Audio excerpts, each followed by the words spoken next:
You just see Drew in the interview and all you hear is, and he's like, and then I come back and I go, and that's the point of comedy.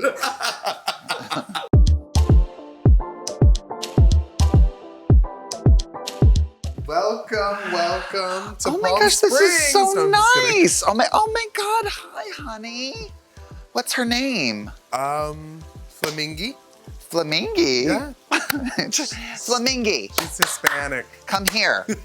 She's also disobedient. Flamingi.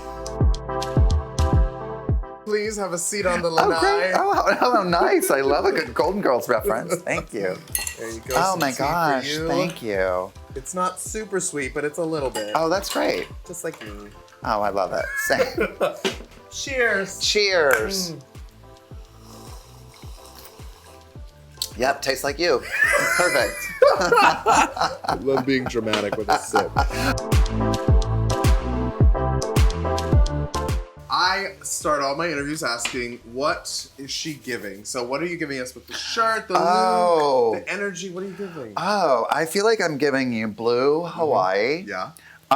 With a little bit of like casual dad jeans. You know, and I'm giving, you know, relaxed luxury today. I might say White Lotus season 2. Ooh, yeah, from your lips to the universe's ears. I'd love to do that.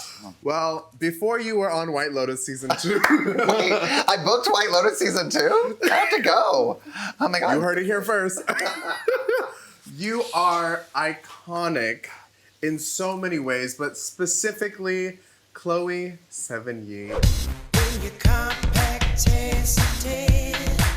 I've been doing it since 2010? 2002. Oh my God, okay. March will be, since I started doing it on stage, Yeah. March of next year will be 20 years that I've played Miss Chloë Sevigny.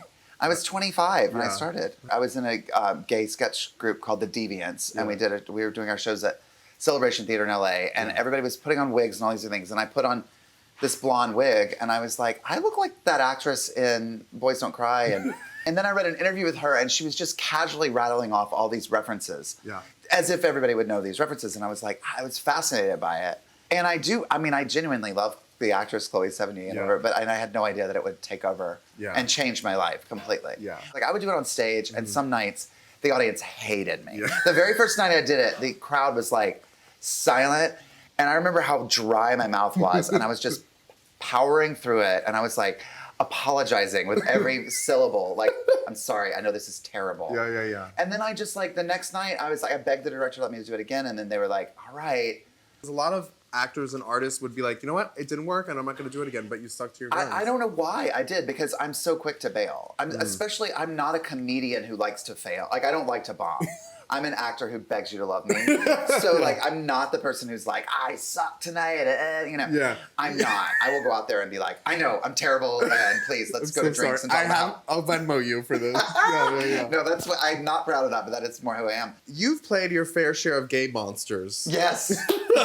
And, you know, a lot of queer comedians really gravitate towards characters that are kind of like the worst. Why do you think that is? And why do you think we're so comfortable playing these monsters? They're so much fun to play. It's so much more fun to play the villain. I think we also just know on a core level, we've been bullied. We've been on the receiving end of that. So there's power in flipping that around. I also think that, sadly, you know, gay men can be the worst to each other. And I'm all about playing that and showing that and saying, don't be that in life. You know, we can laugh at this character because he's a monster, and you can see it when it's away. But, like, you know, and some of the meanest things people ever said to me have been gay men saying things to me. And, you know, it's like the thing where you're like, wow. So I think we need to hold ourselves responsible for that, and also be able to laugh at that. But also for me, like, growing up, I mean, Freddy Krueger was my hero. Like, I loved the villain. I loved, you know, all the witches in Disney. Those are the ones, you know. In Hollywood, they've so often either portrayed us as the villain or, you know, as the amazing, could do no wrong kind of. And I feel like we're kind of in that place. And I love when I see characters like yours be messy, because we should be allowed to be messy as well. Watching you and watching so many queer people be funny is so refreshing, because the way that our stories are told from the other side is so, like, trauma and depression. And when we have people like you that are funny, it's so refreshing to be like, okay, finally. Finally, and the internet's been so great for that because like we were able to, I think it's like no mistake that there have been so many gay, queer web series and presences online because we haven't been allowed to be on TV in a lot of spaces. Or if we are, you're right, it's either like, it's a child's coming out story. It's a tragic tale of someone's bad choices that they made, or being bullied, and all important stories to tell. Well, some important stories, but like we exist in all different kinds of shapes and colors and sizes and ages, and so that's the thing that I would not have a career if it weren't for online, YouTube, putting up a little thing. And you put up a lot of things that don't hit, and then randomly things do, and you never know. And because I think a lot of it, too, is we're very scared. At least in my end, and to talk, as a gay man, and a lot of things that I would do would be like, people would just go, can we laugh at that? It's a really over-the-top portrayal of, is that too stereotypical? And it's like, well, someone's laughing at it. It may as well be queer people making it and doing it. Versus straight people kind of doing it. Doing caricatures. Yeah. I don't know. The easiest characters to create for me, are strong women because I admire them so much. What about character development really speaks to you? I am with you. I love loud women. I love bold women. I love opinionated women. But why I love playing women is because they have so much more of an emotional range. They're so much more expressive, and so traditionally men have like we're taught to like not feel our feelings and tamper them down and all that, and I never feel like I'm making fun of women or saying this is what all women are like, whatever. But I love the tragedy. I love the overcoming, and the journey.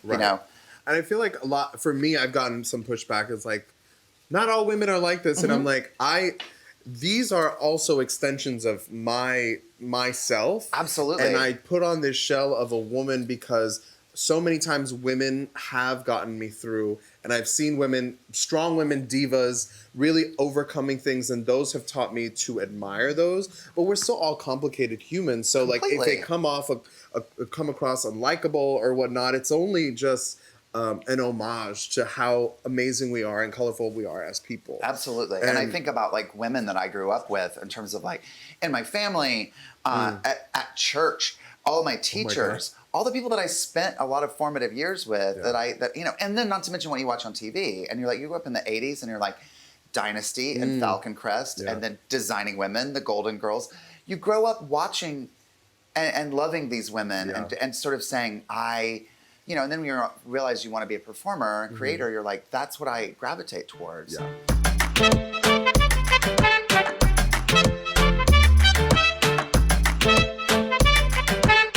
Queer comedy itself has, evolved so much over the years.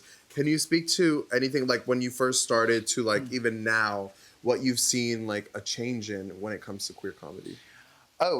So much. I love now that we have so many stories that aren't just about identity. That that it's like it's a given. It's a gay world. You have shows like The Other Two and Search Party and Hacks, which I love when you're like, it's a given. It's you don't need to be like, and now the gay person, it has a story. There's one gay person with one gay life.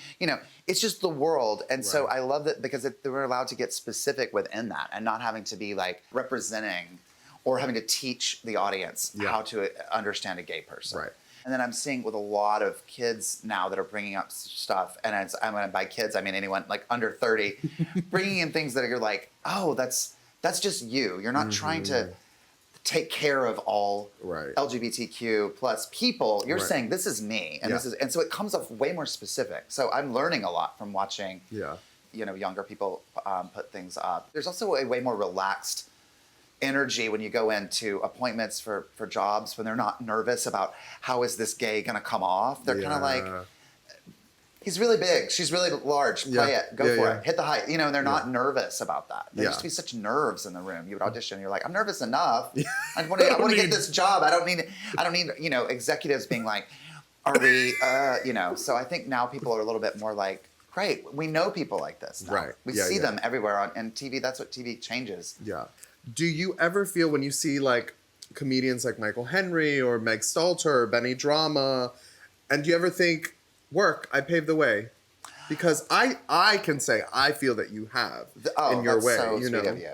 I don't think that. I mean, I definitely think work. I know who. I know.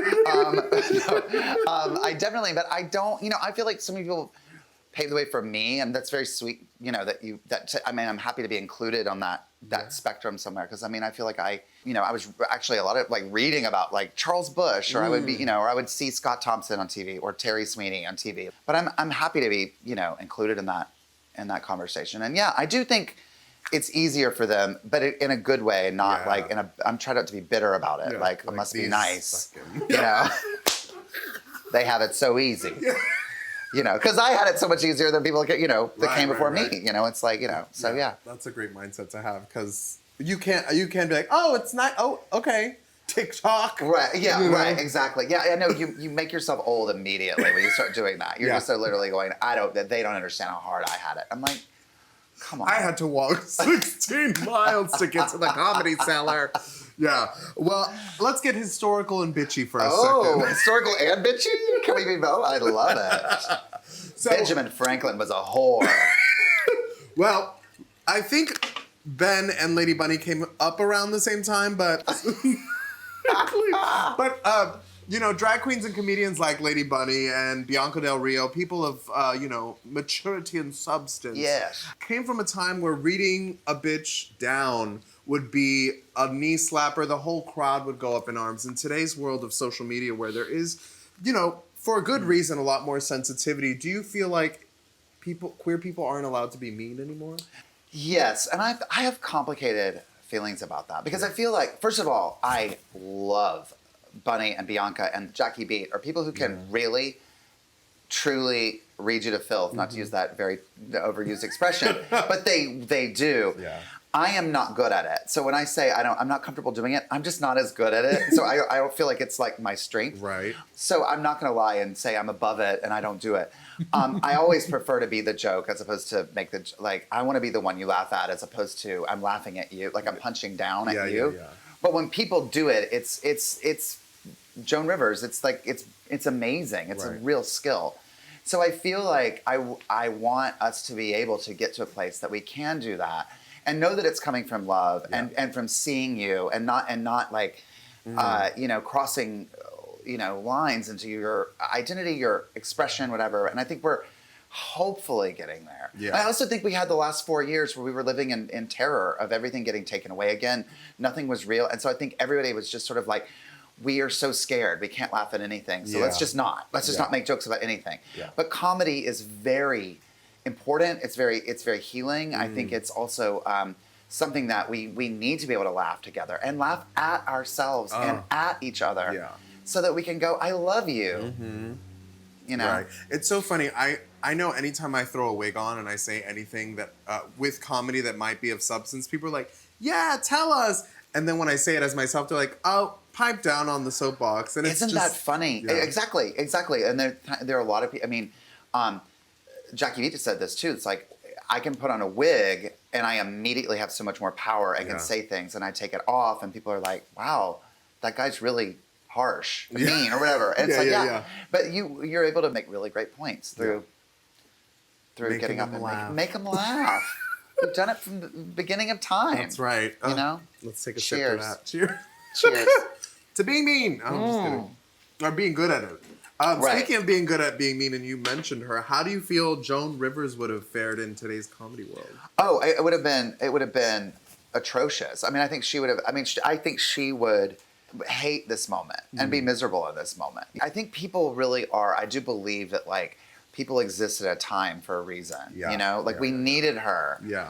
To break through. Right. But right now, it would be really, she would get dragged every day on things that she's, said on Twitter, and it would just be I watch old things, I'm like, ooh. Oh, absolutely. Yeah. And, there are people like Sarah Silverman, who, I don't know if you follow her on Instagram, but she's really calling herself out for things that she used to do. Yeah. I've always felt that Sarah was and I don't know all of her jokes, of course, but I always felt like she was making fun of herself, but she was a character, like an idiot. And because she's like, we're in a different time, and I'm growing. Totally. I'm growing, and I need to call myself out on these things, which I think is awesome. Yeah. It's like, yeah, great. And then we can work together, and then we can not cancel people and say you're done forever, but just have accountability and say, I said the wrong thing. I've done it. I've said things that I'm like, I look back and I'm like, oh, I can't believe that. Oh yeah. If there's anyone out there that thinks they haven't said something that they probably shouldn't have said about somebody, you will. Pack it up. You will. You haven't gotten there yet. Exactly. Yeah.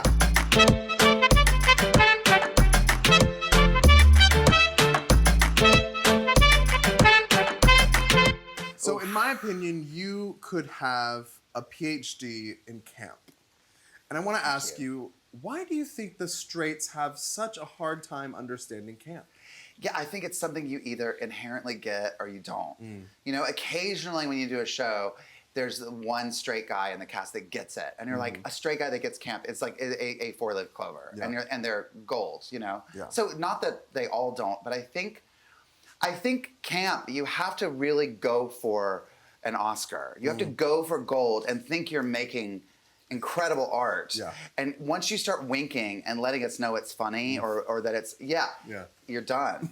You know, and I think a lot of things I look at now and you're kind of going, oh, you're really, I mean, I can hear your eyes blinking, like, you know, at me, going, get it? Yeah. Do you feel like camp is going to have a comeback soon? Oh, I hope so. Yeah. I really hope so. I miss stupid. I miss like fun, just buoyant, campy, ridiculous. We're in an insane musical or we're in a crazy comedy. I miss that. Like, I think that's what when we're getting back to things, what we all want in a way. To speak for the world, no, but it's like we want just fun, silly. We want stupid again. We want to just be in a room together and laugh and celebrate and not have to be told. We deserve. We deserve. We deserve.